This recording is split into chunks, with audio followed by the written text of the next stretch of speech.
Chapter 11. Mr. Elton must now be left to himself. It was no longer in Emma's power to superintend his happiness or quicken his measures. The coming of her sister's family was so very near at hand, that first in anticipation, and then in reality, it became henceforth her prime object of interest.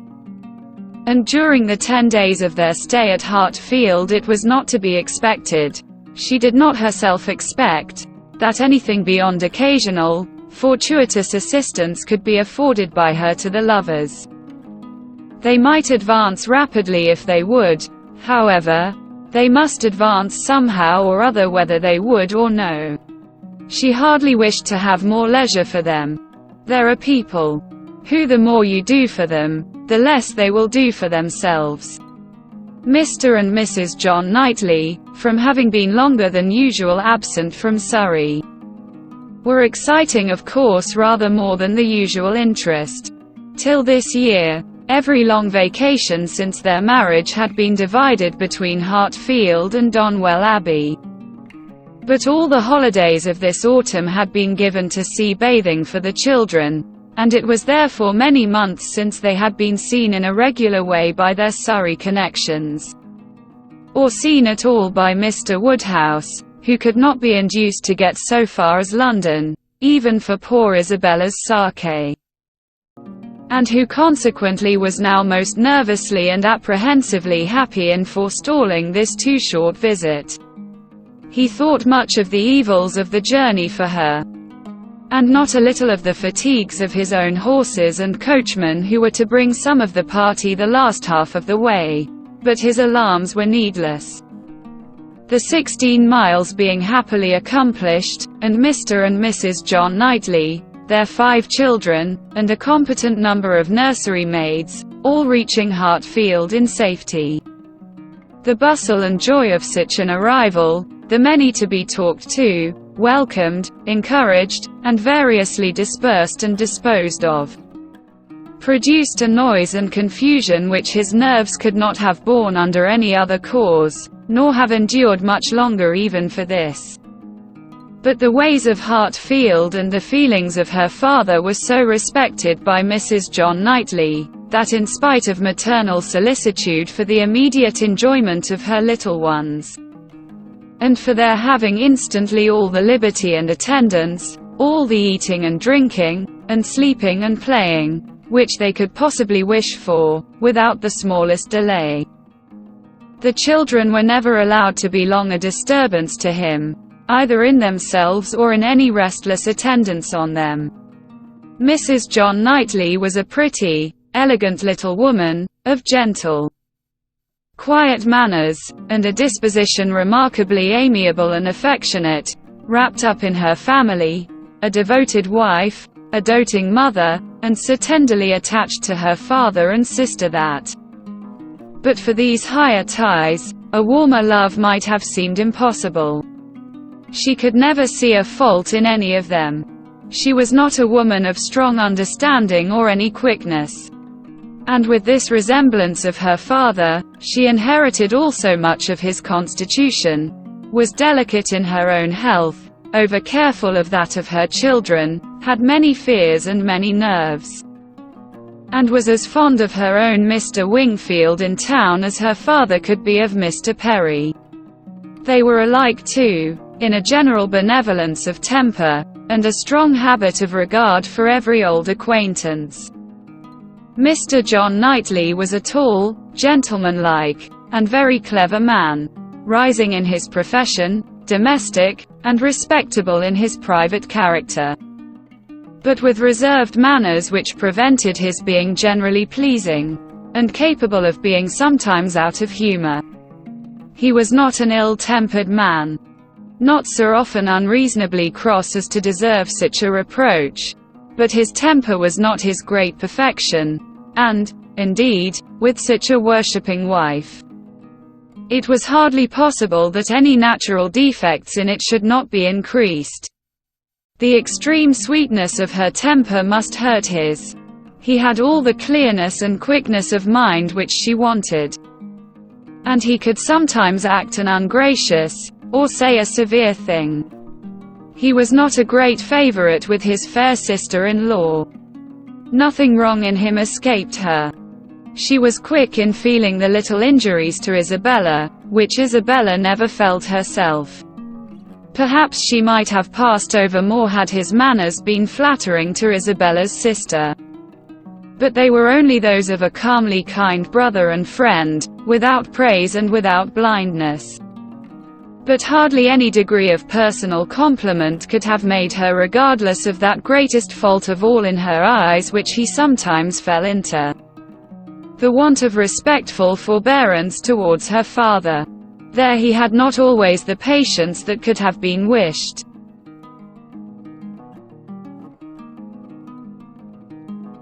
Mr. Woodhouse's peculiarities and fidgetiness were sometimes provoking him to irrational remonstrance or sharp retort equally ill bestowed. It did not often happen, for Mr. John Knightley had really a great regard for his father-in-law, and generally a strong sense of what was due to him, but it was too often for Emma's charity. Especially as there was all the pain of apprehension frequently to be endured, though the offense came not.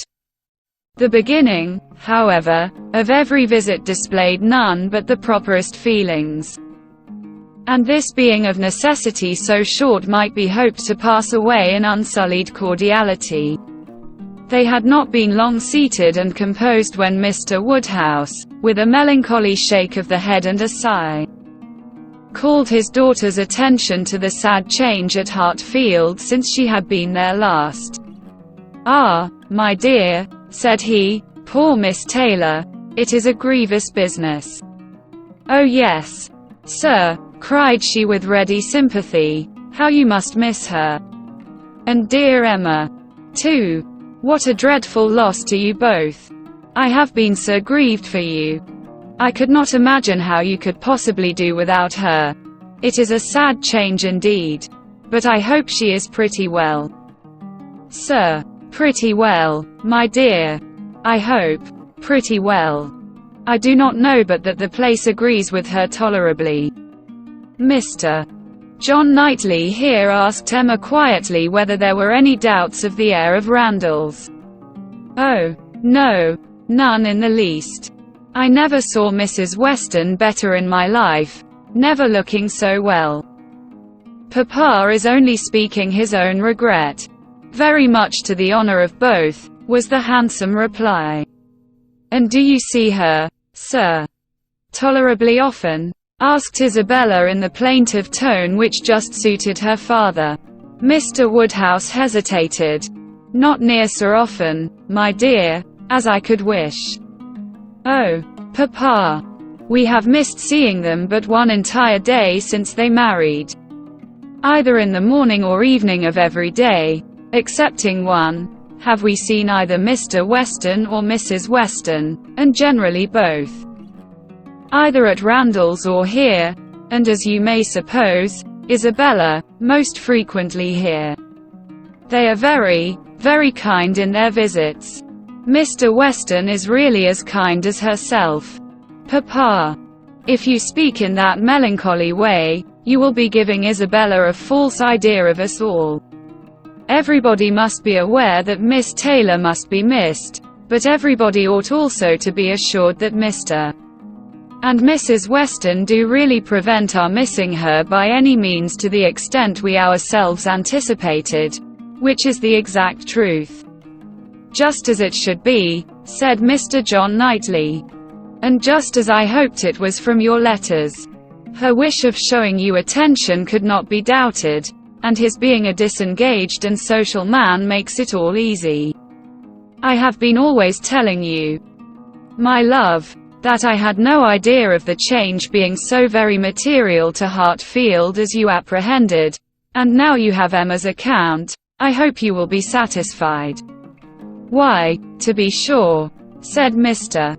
Woodhouse, "yes, certainly. I cannot deny that Mrs. Weston, poor Mrs. Weston, does come and see us pretty often. But then, she is always obliged to go away again. It would be very hard upon Mr. Weston if she did not, Papa. You quite forget poor Mr. Weston. I think, indeed, said John Knightley pleasantly, that Mr. Weston has some little claim. You and I, Emma, will venture to take the part of the poor husband. I, being a husband, and you not being a wife, the claims of the man may very likely strike us with equal force. As for Isabella, she has been married long enough to see the convenience of putting all the Mr. Westons aside as much as she can.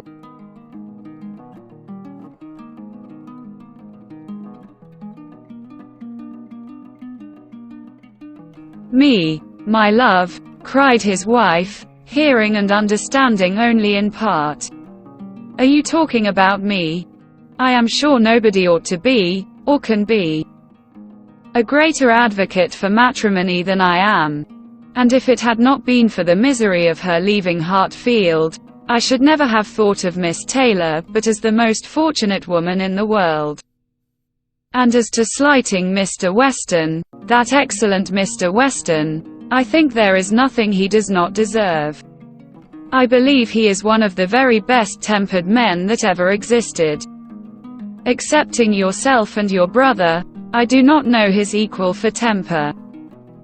I shall never forget his flying Henry's kite for him that very windy day last Easter, and ever since his particular kindness last September 12th in writing that note, at 12 o'clock at night, on purpose to assure me that there was no scarlet fever at Cobham. I have been convinced there could not be a more feeling heart nor a better man in existence. If anybody can deserve him, it must be Miss Taylor. Where is the young man? Said John Knightley. Has he been here on this occasion, or has he not?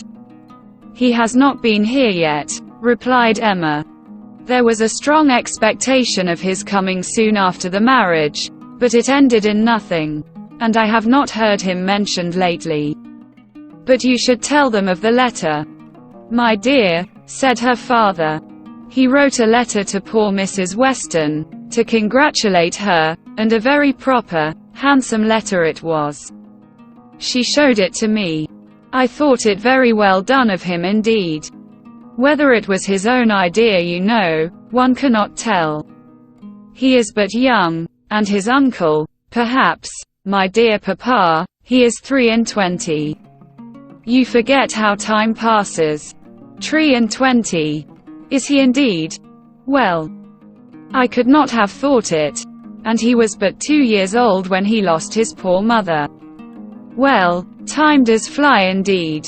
And my memory is very bad. However, it was an exceeding good, pretty letter, and gave Mr. and Mrs. Weston a great deal of pleasure. I remember it was written from Weymouth, and dated September 28th, and began, "My dear Madam," but I forget how it went on. And it was signed, F.C. Weston Churchill. I remember that perfectly. How very pleasing and proper of him, cried the good-hearted Mrs. John Knightley. I have no doubt of his being a most amiable young man. But how sad it is that he should not live at home with his father. There is something so shocking in a child's being taken away from his parents and natural home. I never could comprehend how Mr. Weston could part with him. To give up one's child. I really never could think well of anybody who proposed such a thing to anybody else.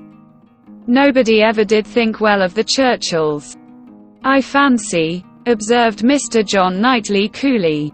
But you need not imagine Mr. Weston to have felt what you would feel in giving up Henry or John. Mr. Weston is rather an easy, cheerful-tempered man than a man of strong feelings. He takes things as he finds them, and makes enjoyment of them somehow or other, depending, I suspect, much more upon what is called society for his comforts, that is, upon the power of eating and drinking, and playing whist with his neighbors 5 times a week, than upon family affection, or anything that home affords. Emma could not like what bordered on a reflection on Mr. Weston, and had half a mind to take it up. but she struggled, and let it pass. She would keep the peace if possible. And there was something honorable and valuable in the strong domestic habits, the all-sufficiency of home to himself. Whence resulted her brother's disposition to look down on the common rate of social intercourse, and those to whom it was important. It had a high claim to forbearance.